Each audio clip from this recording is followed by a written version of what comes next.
Good evening, ladies and gentlemen. Just 8 days left for Judgment Day.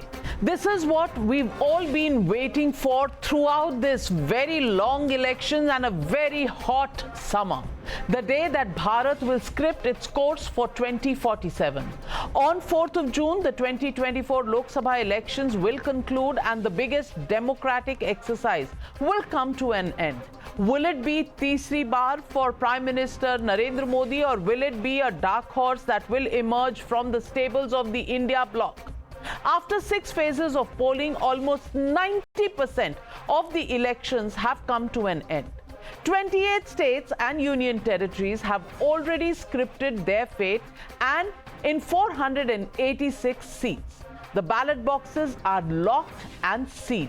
Like a Bollywood potboiler, elections in India are seasoned with drama, love, treachery, and betrayal. Even the voter turnout was in the eye of the storm. The first 3 phases had lower voter turnouts than 2019, with numbers around 66%. However, phase 4 saw the maximum voter representation with 69% votes being polled. Again, the numbers slipped to 62% and 65% in the 5th and 6th phases of polling. While the opposition calls it a sign of fatigue against Modi, the BJP says that voters of the Vipaksh are missing due to impending defeat. But what does the data show? Here on the NewsHour, I will sift through the political rhetoric and get you the bare facts on the ground. Will it be a Modi Leher sweeping Bharat? Will Rahul Gandhi's minority vote bank give him the edge? Will Sanatan slander cost the India bloc? Finally, who will the Janta vote for? Fatafat, fatafat. Let's first take a look at the BJP strongholds which were in the fray in phase 1. Phase 1, when we saw over 102 seats going in for elections, the BJP won at least 45 seats in 2014 and 40 seats in 2019 out of all of these 102 seats that went in phase 1. And if you look at the Congress party, excuse me, well, it won only 7 in 2014 and 15 in 2019. Out of these, the BJP is this time around facing a tough fight in at least 15 seats is what people are looking at. However, in 6 seats it had lost in 2019, the BJP has also gained ground. Take a look at these numbers on your screen, and let me straight away introduce our panel this evening.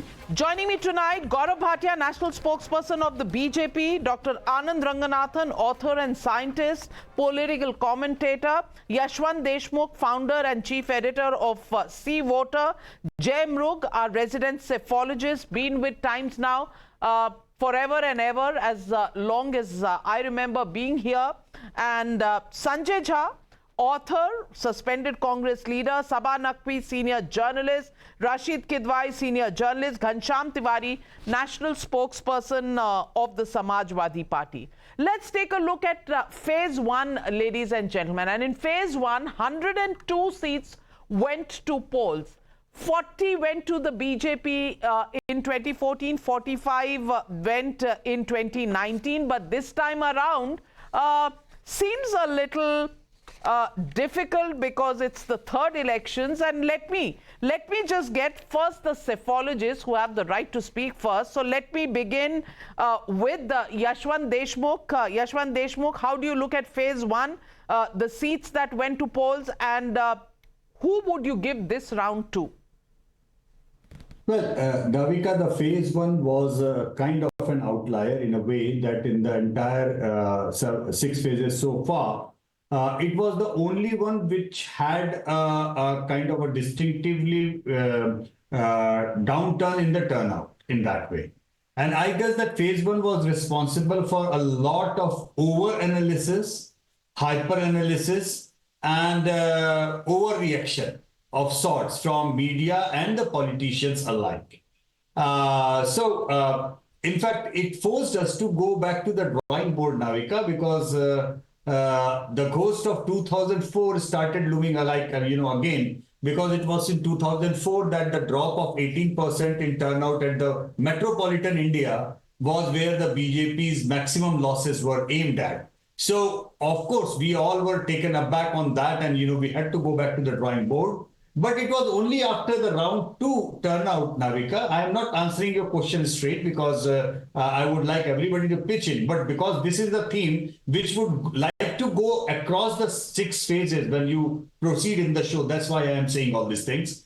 What I realized that the turnout was really healthy and good in the states and the seats within the states where the contest was perceived as good.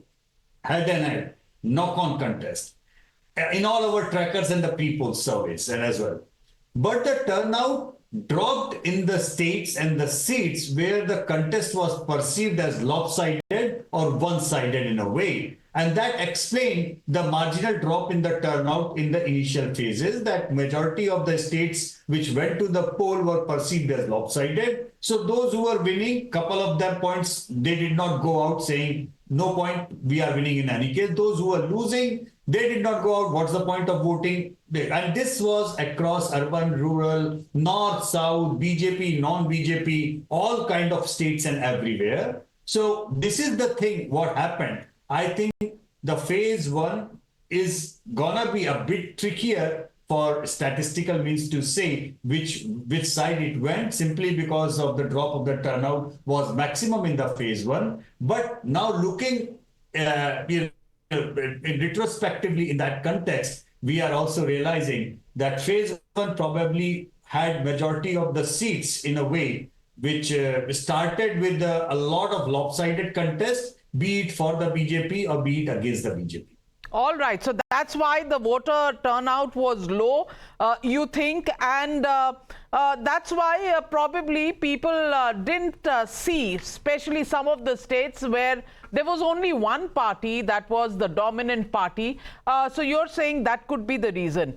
And that's why before phase one, I think the rhetoric was also around 400 par, ab ki baar 400 par, and stayed there. Nobody contested it. It stayed quite there. But then let's take a look at phase two.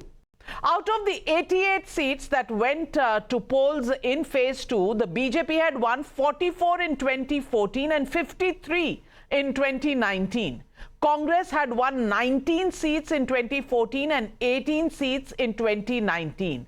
Now, this clearly shows that the BJP had increased its sway in 2019 from where it was in 2014. Now, in 2024, for the BJP, it's facing a tough fight in at least 11 such seats. That is the way things are being looked at, just from the ground reports where our reporters have been. 102 and 88, that's 190 seats. And this is when the whole conversation turned towards what everybody calls a classic case of polarization in Banaswara, where the Prime Minister spoke about redistribution of wealth, as well as talking about Mangal Sutra and other such things. Gaurav Bhatia, do you think at the end of phase one, there was a little bit of mixed feelings because of the low voter turnout, and therefore things heated up for phase two?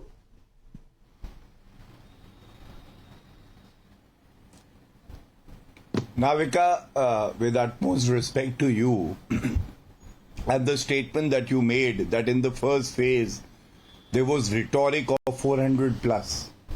Even today, with some responsibility as the national spokesperson of the Bharatiya Janata Party, I must tell you, 400 plus will become a reality on 4th of June. And there is no rhetoric behind it.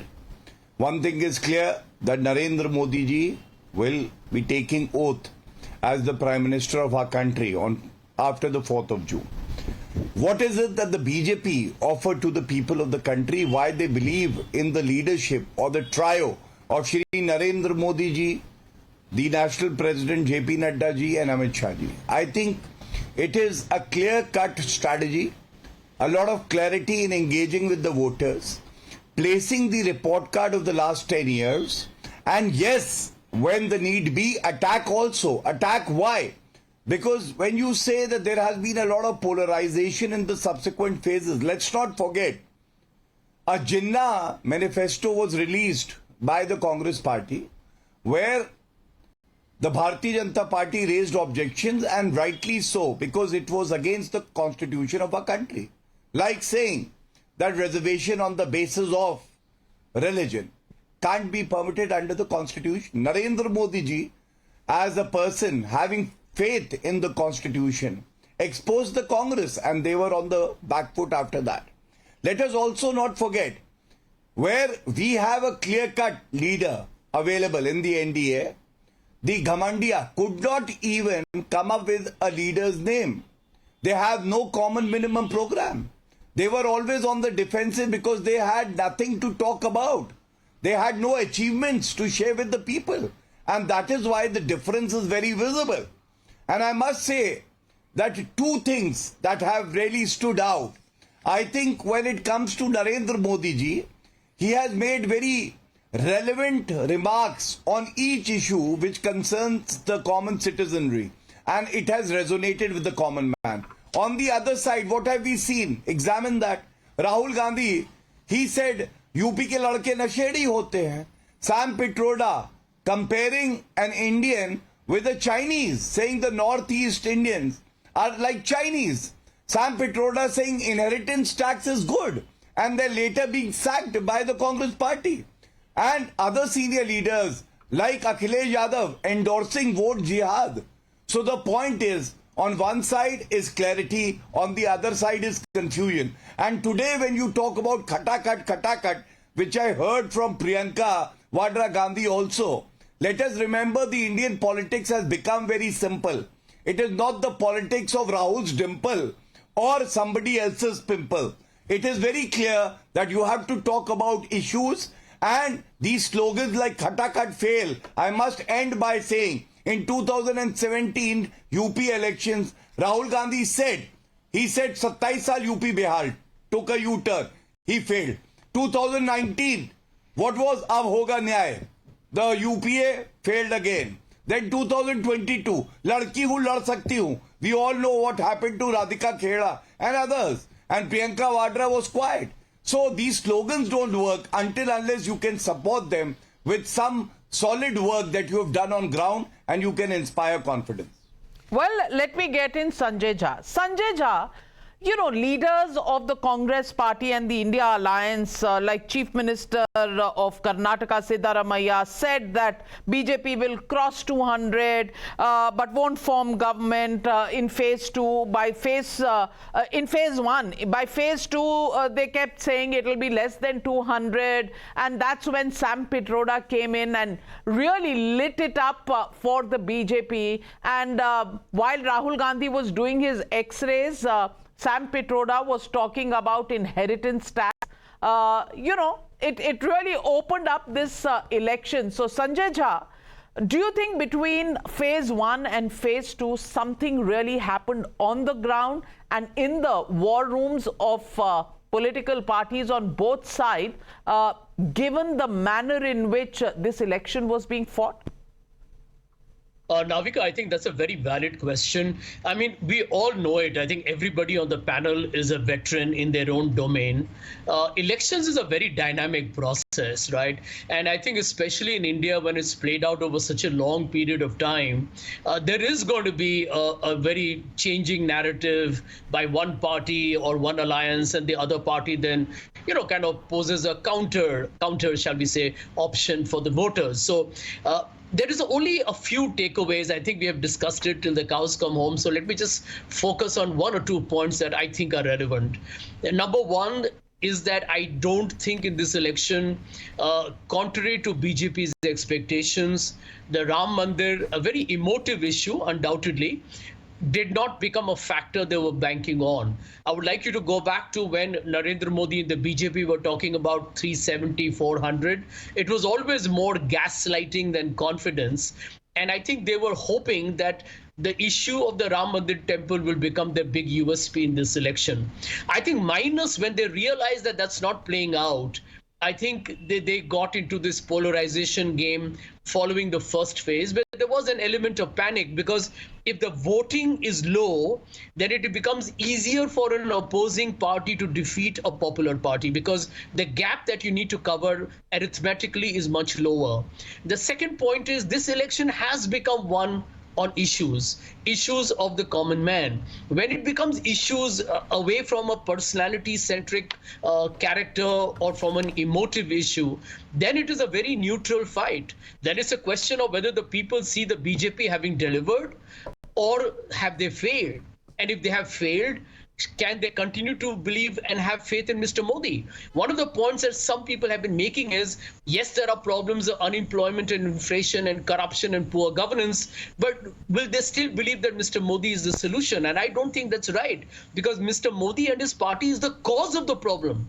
So when you look at unemployment, food inflation, the entire issue of how small businesses have suffered, rural wages have been down, corruption is high, electoral bonds, etc., etc.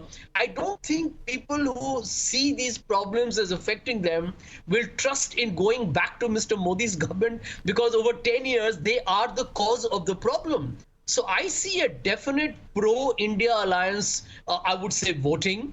I would say that progressively, the longer this election has gone, the more it has actually favored the India alliance. Mr. Modi and have you BJP seen that, or are you hoping for that? I don't know, Sanjay Jha, but let me get in the psephologist first before I get in the journalist. Psephologist, I want to quickly ask you, no Ram Leher, election on issues, not on personalities, and issues were problems for people created by Modi and therefore they didn't go back. Do you agree with that analysis, Yashwant Deshmukh?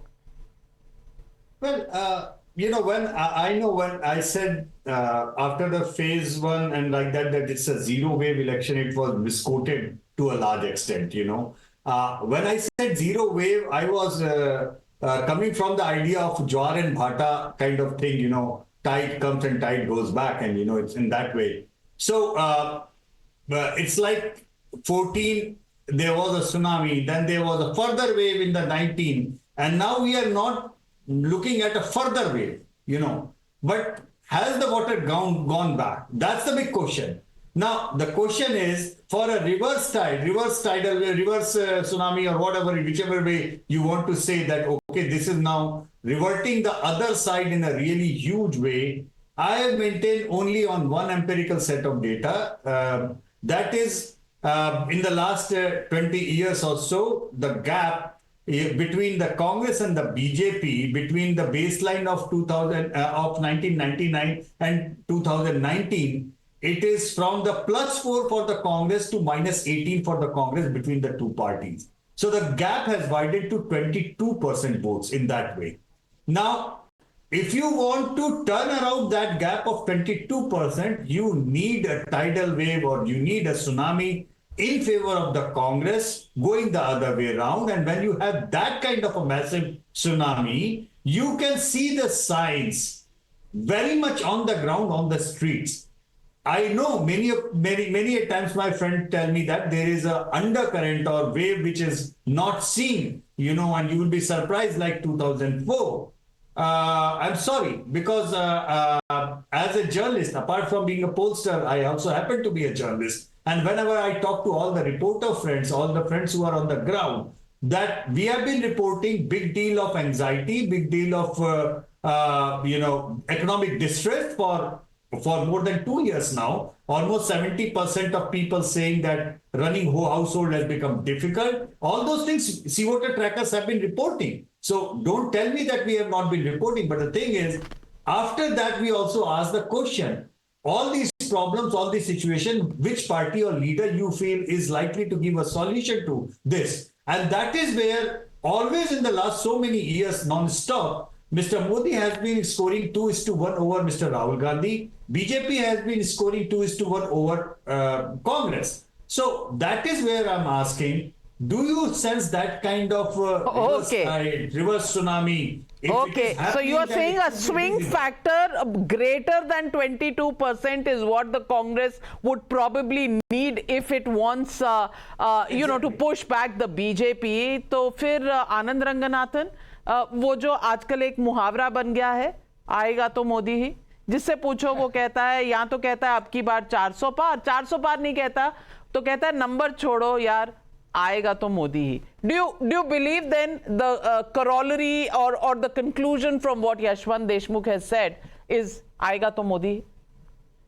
Yes, good evening, Navika, and good evening to my fellow panelists, and especially to Yashwant ji. I do agree with what he says and what the public sentiment is. The slight disagreement out here is that the data shows quite the opposite trend, that people have been provided facilities, the inflation is down, the unemployment is down, and I'm going to just tell you a couple of things. So they're not saying aayega to Modi just because of emotional reasons.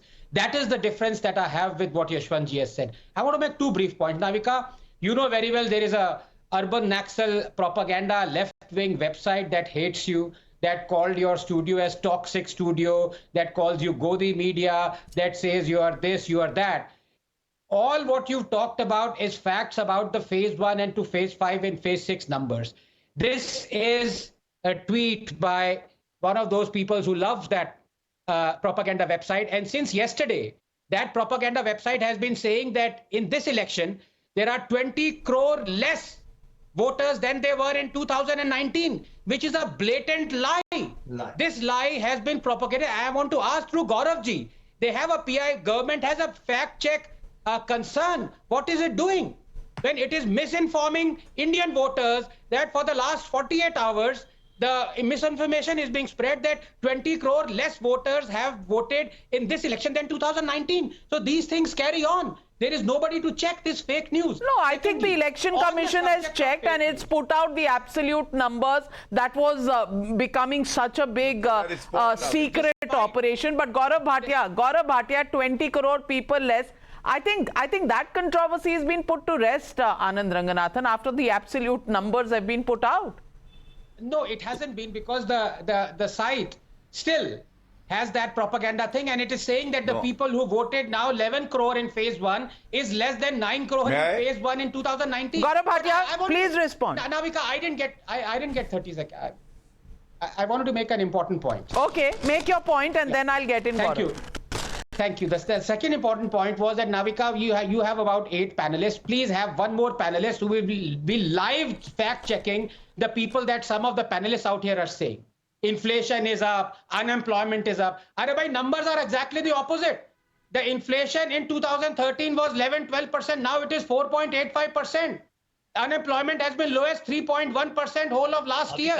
The stock market is 75,000. The Gini coefficient that measures inequality is lower. There is less of inequality now than it was 5 years, 10 years ago. What are we talking about? So please, my request is, when you have some panelists who are lapdogs of Congress, have a live fact checker.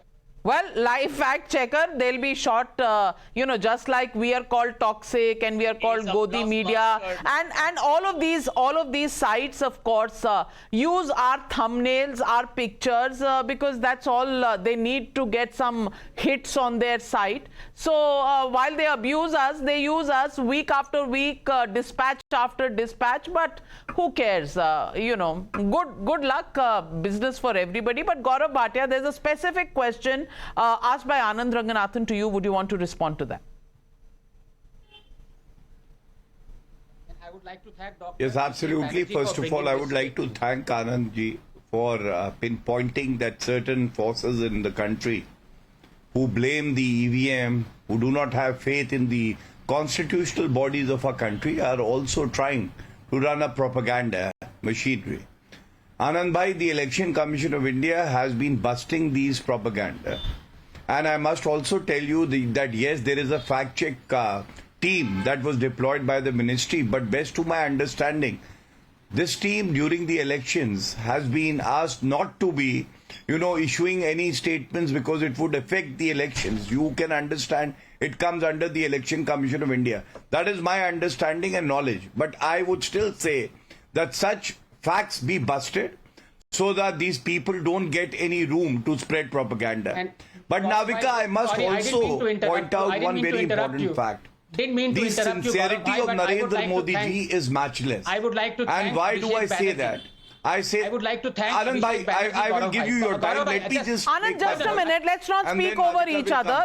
He hasn't yielded, as they say in Parliament. So please hold on. I wanted to thank. Sorry, I didn't mean to interrupt Gaurav bhai. I didn't. I just meant to thank Dr. Abhishek Banerjee, who brought out this fact.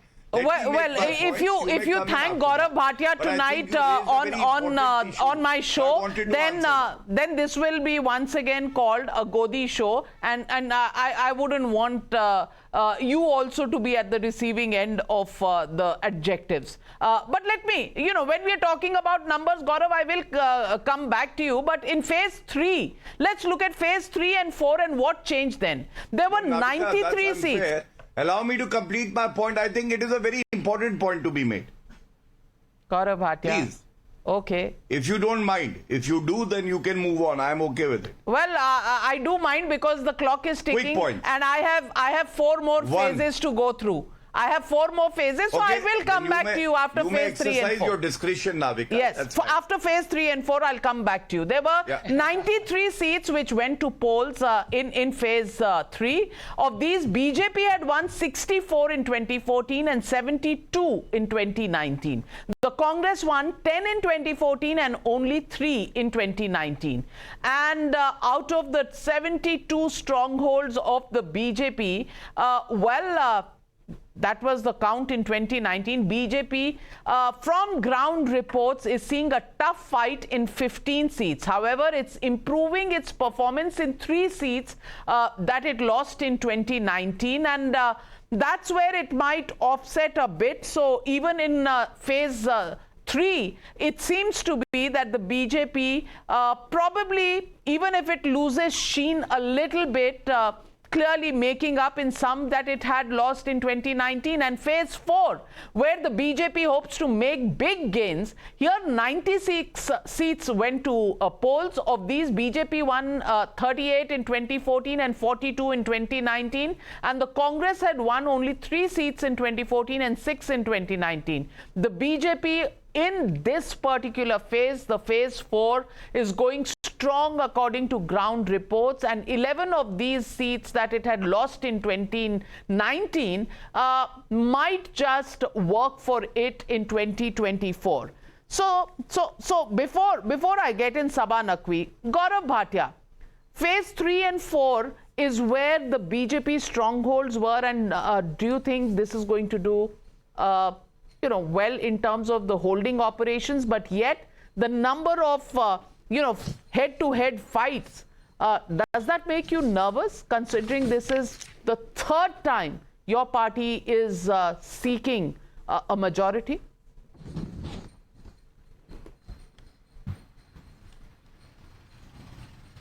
Navika, I think the Bharatiya Janata Party and NDA, on the basis of the performance of the last 10 years, has been very confident. It is the opposition, the Ghamandiya, which is nervous. And since you are talking about the 3rd phase, let me make it very clear. Gujarat also voted under the 3rd phase. In 2019, we had 26 out of 26 seats. This time also, we are hoping for 26 out of 26. There are other states like Karnataka. 28 seats are there in Karnataka. 14 voted in the phase 3 of the elections. We had 25 seats in 2019. This time we are hoping to increase the number. Similarly, in West Bengal, I will tell you very confidently, overall there are 42 seats, Navika, and 18 were with the BJP in 2019. This time we will get around 30 seats in West Bengal. So if we discuss the phase 3, the Bharatiya Janata Party and the NDA is going to do very well in the phase 3 election. Phase 4, Madhya Pradesh, we had all the 28 out of 29 seats. 8 voted during phase 4. I am sure we'll get all 8. Odisha, 4 seats out of 11. Odisha, we are going to gain at least 5 to 6 seats more. What does it show? that Bharatiya Janata Party is gaining ground in states like Odisha, in Telangana, in Andhra, and as well as West Bengal. And in Uttar Pradesh, since I belong to Uttar Pradesh, last time we had 64 seats when there was a formidable opposition because Samajwadi Party and Bahujan Samaj Party came together. This time, you will also agree that Bahujan Samaj Party has a bigger vote chunk than the Congress Party. So we are hoping to get all 80 seats in Uttar Pradesh. And that would be a big gainer also. Now, one last thing I want to say. The sincerity of Narendra Modi ji is matchless. And why do I say that? You know, yesterday, after the election campaigning, all the rallies that he had done, he was seen chairing a meeting to ensure and oversee the preparation for Cyclone Remal. What does it show? To every Indian, there is an assurance that if there is an issue, Narendra Modi ji is ensuring. True, he that did that when the heat wave also happened and the cyclone, the heat wave. Yes, he's been there in between his, tours and 3-4 rallies, at least 80-90 interviews that he's done. But Sabha, let me come to you. And Sabha, between phase 3 and phase 4, we saw Sam Pitroda coming back again, calling Indians Chinese, Africans, Arabs, whites, God knows what all he said. And then there was an entry of the term vote jihad that came in from the Samajwadi Party. So the rhetoric went on not just on one side but on both sides to being very, very shrill. And it is in the third and the fourth phases that especially in the fourth phase when the opposition alliance, the India Alliance, actually came out and began to give numbers of less than 150, lik ke le lo, somebody said 180, Kejriwal came out and said 230, and the mismatch between the words, between the estimates and the vote jihad, did it show a sense of things slipping out a bit? All I can say is that at the end of it, whatever the result is, this election has been fought. It's not been a one-sided election. For the opposition, they have put up a fight. The question, because I know Uttar Pradesh the best, I covered 3 phases and now I'm here, is that will the opposition cross the threshold of the BJP, which is only possible if the BJP is losing some voters in some seats, but will it be enough to defeat them? It is a first past the post system. I heard someone mention Mayawati. I think Mayawati is actually going to come down very big in this election. But again, it remains completely unknown. Now, when we talk in generalities, let us all be very honest, except for a pollster who may have people anywhere. I keep hearing that Maharashtra things are so bad that Ajit Pawar has not even stepped out to campaign after his thing was over. Then one hears in Bengal, one hears one version, BJP is increasing, another version they're losing 4. Bihar, I get complete lack of clarity. So because this election, and as someone who's going to the ground, I don't see a wave. At the same time, I don't see an anti-Modi wave also. But what I do see is some people not so enthusiastic, indifferent. All of this is happening. I can't hear. I have spoken after 40 minutes. I'm sitting here in a very high temperature. Allow me to finish my point, then please feel free. So what I'm saying is I don't see any kind of clear, the expectation, I think you would like to know what the India and all that has. It ranges from 240 to 310, various people. I really don't think that people, even when you go to the ground, in an assembly constituency, you can actually make out. For instance, I'm sure Varanasi will be won by Modi. But beyond this, in some seats, it's becoming very complicated. Aligarh, there was an internal problem in the BJP. It is a complicated seat. Meerut, which I covered, all of this. Meerut, internal problems also. But, so even if there are some internal problems, then does that mean that they are choosing the opposition or they sit at home? Those who are having the problems. So you're not seeing a wave, yet you're saying saying 240 to 310. Well, even the psephologists, because these days psephologists are also from this side of the spectrum or that side of the spectrum. So Jemruk, I'm coming to you, Ghansham Tiwari ji, please. I just want to get a sense on the numbers, which is why I'm keeping you waiting. Coming to you right after Jemruk. Jemruk, Yogendra Yadav in a video has given out some numbers. Prashant Kishore given out some numbers. There are people sitting abroad and they've given out some numbers.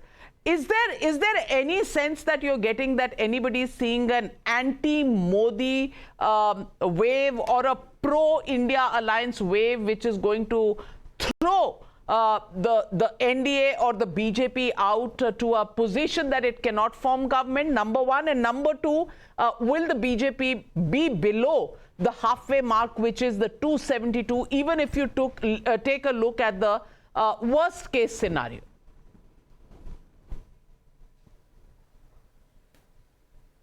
Well, we actually, there is some element of, facts that we can pick up from everybody. So I'll start, and I would always love to base my analysis on facts that are not disputable or largely on which there is a consensus. And from those consensus fact elements, we'll try and extrapolate the future. One is very clearly the BSP is losing voters, undeniably. That's something we've heard from many people. It's almost on the way to, being relegated to a below 10% party. So that's fact number one taken. Now, actually going about the conversation of whether there is a wave or not. Look, and especially coming to the case of Maharashtra that Sabha was referring to, it's my home state. See, one thing that we observed on the day of polling was that while there was no overwhelming increase in the turnout, yet when the turnout was, so that's fact number two, there was no overwhelming increase, but yet when the turnout was dissected booth by booth, I can say one thing I can vouch clearly for Maharashtra is that wherever there were booths where the NDA was stronger, okay, the turnout was higher. See, you have to break that turnout into a skew. Where is the turnout higher? Where is the turnout lower? Right? So now we are getting to a very technical argument. But are you talking about that only for Maharashtra, or are you talking about this countrywide? Stronger. I believe in many other states also this phenomenon has happened. You agree? Okay, Yashwant Deshmukh, do you agree with this? Do you agree with this, Yashwant Deshmukh? And do you agree? Do you agree with? Just a minute. I'll complete my argument, Navika. I'll complete my argument. Navika, I'll complete the argument. So wherever the NDA was stronger, the turnout was higher. Where the NDA was weaker or the India was stronger, the turnout was slightly lower. So my sense is I would still put this as a mild wave election, if not a strong wave, but clearly some bias in favor of the NDA. That's the way I see it. Yeah, I'm done with my argument. Okay, Yashwant Deshmukh, do you see this also? I see the merit in what Jay is pointing to. I think I'm just trying to say the same thing from a different perspective.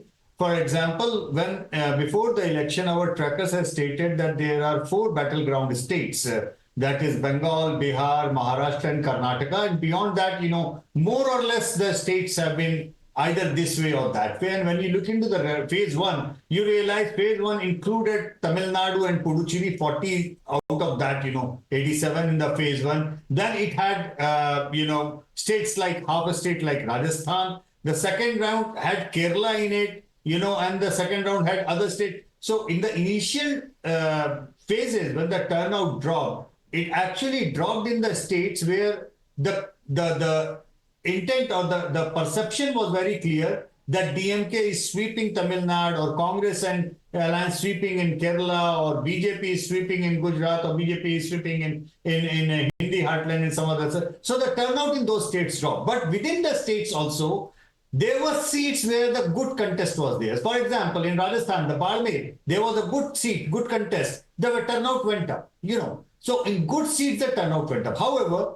this turnout only only underlined what actually Jess said, that, in the states where the BJP was seen as perceived as sweeping, or the BJP or the opposition was perceived as sweeping, there was a lack of enthusiasm and turnout dropped.